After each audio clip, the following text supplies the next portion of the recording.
Ben ritrovati amici di Radio Rossonera, ben ritrovati qui sulla radio, è sabato 5 ottobre del 2024, ben ritrovati a tutti e buon weekend. Enrico Boiani, ciao. Ciao, buongiorno a tutti, ben ritrovati.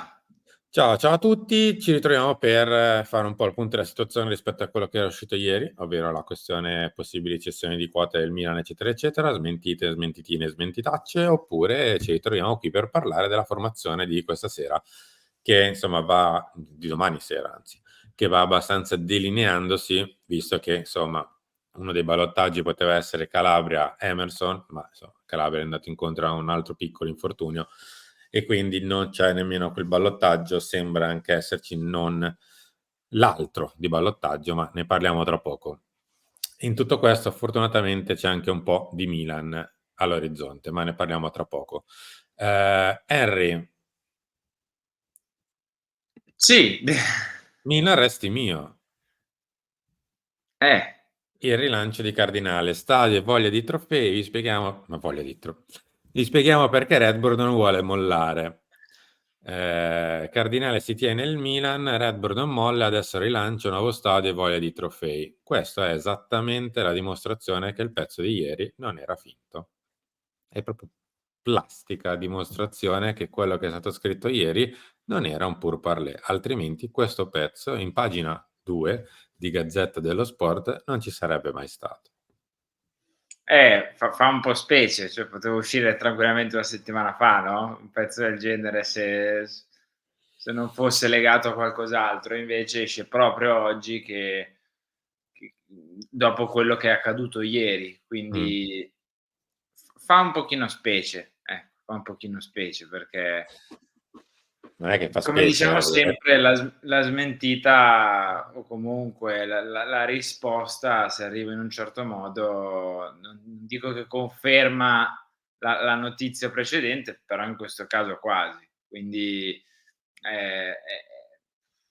a voi i commenti ti direi, cioè alle persone che ci seguono, i commenti, i like, anzi se volete continuare a supportarci ragazzi grazie, però fa rumore e fa far rumore a quello uscito ieri, io direi.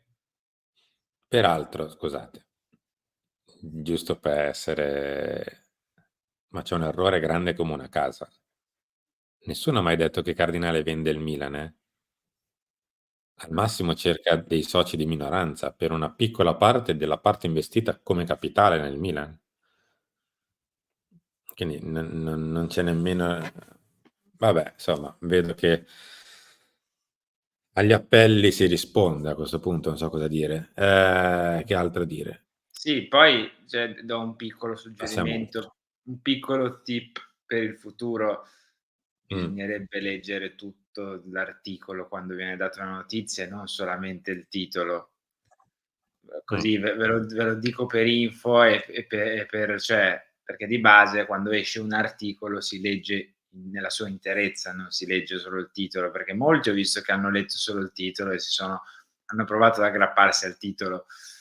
Non funziona proprio così. Ci sono delle altre parole messe in sequenza che compongono delle frasi con una sintassi che sono sotto e sono molte di più di quelle del titolo, quindi bisognerebbe anche leggere gli articoli delle volte oltre che i titoli. Però sì, fa specie. Per essere edulcorato io riassumo con un fa specie che oggi esca questa cosa. Vabbè, restiamo su quello che è quello che possiamo dire noi, se mai, insomma, se ci credete o meno, questo poi è bontà vostra, se invece insomma, vi affidate ad altro tipo di fonte, è giusto, insomma, non è che ognuno ha la propria sensibilità e ci mancherebbe altro. Però, insomma, quello che vi possiamo dire è che quello che è stato scritto ieri nel pezzo di Repubblica, una grandissima parte corrisponde a verità. E quindi, insomma, che Redbird possa, come nella sua natura, cercare degli investitori per aumentare quello che è la sua potenza di fuoco, anche per migliorare il Milan, per lo stadio, per tutto quello che è la sua struttura interna, è normale che sia così, cioè non è neanche da stupirsi, ma non è neanche una diminuzione, cioè Ma è una infatti normalità nessuno ha detto: strutturale. "Ah, guai a voi che cercate altri investitori o o altro, cioè nessuno ne ha parlato in senso dispregiativo o negativo di questa cosa, anche perché, cioè, penso che veramente tantissimi tifosi sappiano che la proprietà del Milan è un fondo di investimento e come lavora di conseguenza, cioè quindi non è che è un malus o una cosa negativa il fatto di cercare altri investitori. Smentire una roba del genere, bah, vabbè, rimango un po' di sasso, ma va bene così. Andiamo avanti, va, parliamo un po' di Milan. Azzurro Oh, Maldini, dinastia senza fine, dopo Cesare e Paolo l'Italia chiama Daniel, una punta elegante, perché insomma è arrivata la conferma, ma avevamo anche un po' forse detto nei giorni passati che c'era la possibilità di Daniel, parte del fotomontaggio, sembra che ha 860 kg, cioè è ingrassato di sì, botto Daniel in poverino, quella sembra foto. un lottatore di MMA. Vabbè. Vabbè. Comunque è stato convocato, quindi prosegue in nazionale la dinastia Maldini.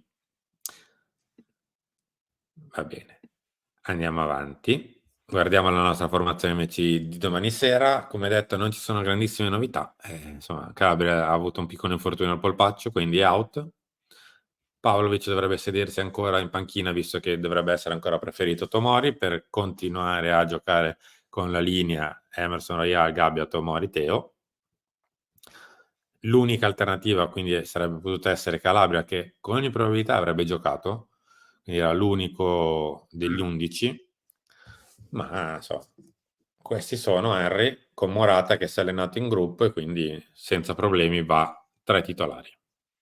Bene, questo è sicuramente una cosa importante, così come è importante continuare su questo filone delle 2 punte, che per ora quando schierate sì, ma ha sempre funzionato, cioè le Mm. partite del Milan belle di questa stagione, vincenti anche ti direi, sono state quelle con 2 punte. Quindi Mm.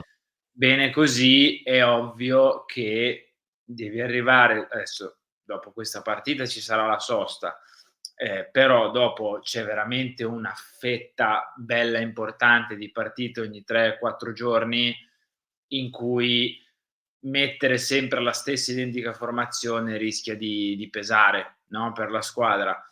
E da questo punto di vista bisogna fare in modo di arrivare a gennaio senza ecatombe di infortuni, senza debacle, senza problemi magari più seri e poi magari a gennaio fare qualcosina da questo punto di vista. Non so, prendere un'altra punta, di sicuro prendere un centrocampista, però prendere un'altra punta che abbia queste caratteristiche potrebbe essere utile e sensato, visto che Luka Jovic in questo momento viene visto come sostituto solo e soltanto della prima punta, ma abbiamo anche visto che neanche venga schierato così tanto. Quindi bene che si giochi così, attenzione alla Fiorentina, che è una squadra che ha tanta qualità, sia sulle fasce che davanti soprattutto, che dietro balla un pochino, che a centrocampo non ha dei fenomeni assoluti, però è una partita indubbiamente in cui bisogna stare attenti, anche perché negli ultimi anni il Milan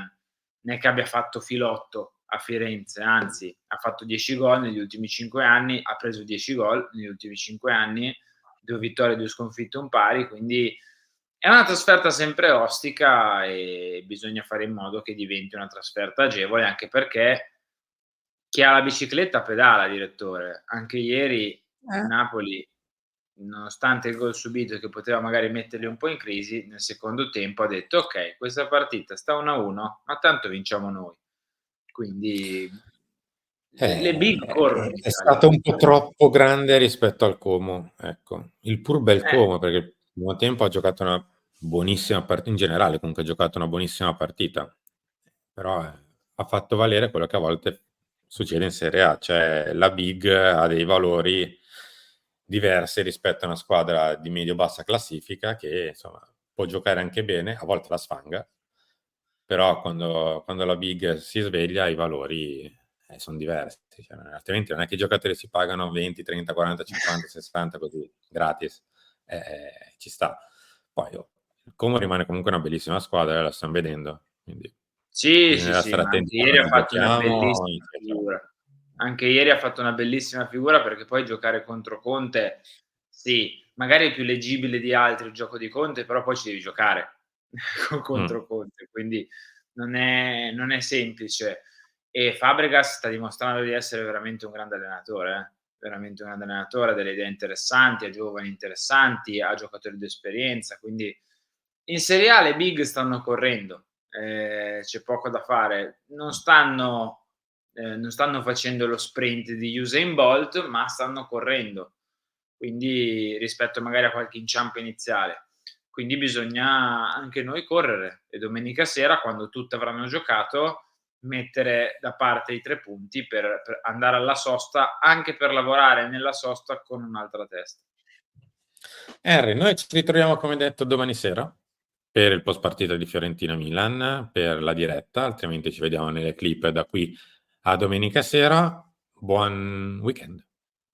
Sì, aspettiamo le parole di Fonseca in conferenza stampa, perché è quest'oggi, quindi troverete anche su Instagram un riassunto delle sue dichiarazioni. E Simone Cristau, arrivederci. Ma ti piace Simone Cristau o vuoi un epiteto, un soprannome? Ah, cosa devo f che epiteti Lasciamo devi Simone dargli? Cristau. Ma ti pare. Ciao.